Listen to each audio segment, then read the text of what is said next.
US President Donald Trump has invited, as I mentioned, dozens of leaders to join his Board of Peace initiative, which is aimed at resolving global conflict. But diplomats said it could harm the work of United Nations. Well, this is a very exciting day.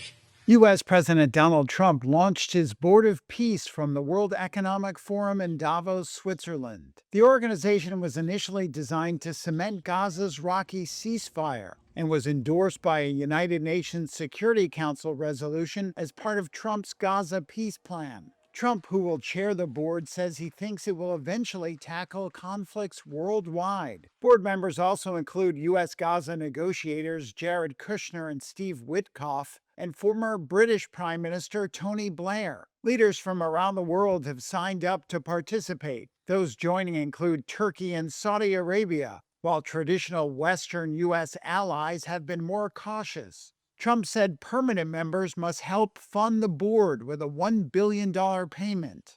France said it will not join the Board of Peace for now because its charter does not correspond with the UN resolution to resolve the war in Gaza, and some of the charter's elements were contrary to the UN Charter. The decision by France and other nations not to sign up comes as no surprise to Yossi Meckelberg, Senior Consulting Fellow, Middle East and North Africa Program at Chatham House. And if this Board of Peace, is it going to rival the United Nations? Is it about sidelining the norms created after 1945, based, as expressed in the UN Charter, in the Universal Declaration of Human Rights, the Geneva Convention?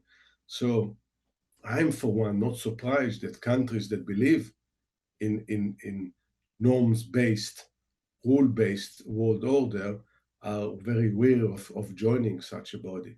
UN Deputy Spokesperson Farhan Haq was asked about the relationship between the board and the global organization.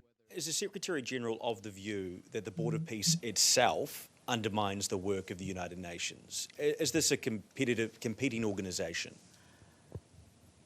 There have been any number of organizations, regional organizations, defense alliances, and others that have coexisted with the UN over the 80 years that the UN's been in existence. It's too early to tell what the Board of Peace will look like. One thing we are aware of is, of course, that the Security Council has endorsed the Board of Peace strictly for the work on Gaza. And of course, we continue to abide by that resolution. What happens in the future, we'll have to see.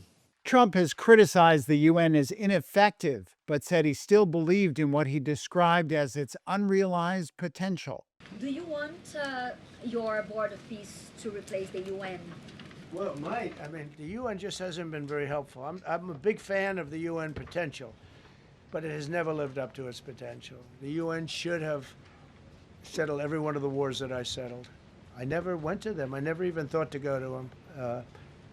They should be able to settle those wars. They don't. I believe you got to let the UN continue because the potential is so great. Board member Jared Kushner said for now he is focused on the next phase of the Gaza ceasefire deal. It would address funding for reconstruction in the territory, which lies mostly in ruins, as well as disarmament by Gaza's dominant Palestinian militant group Hamas, one of the most intractable unresolved issues. Number one thing is going to be security. Obviously, we've been working very closely with the Israelis to figure out a way through de-escalation.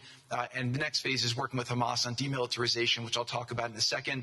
But without security, nobody's going to make investments. Nobody's going to come, build there. We need investments in order to start giving jobs. Israeli Prime Minister Benjamin Netanyahu said he accepted an invitation to join the Board of Peace.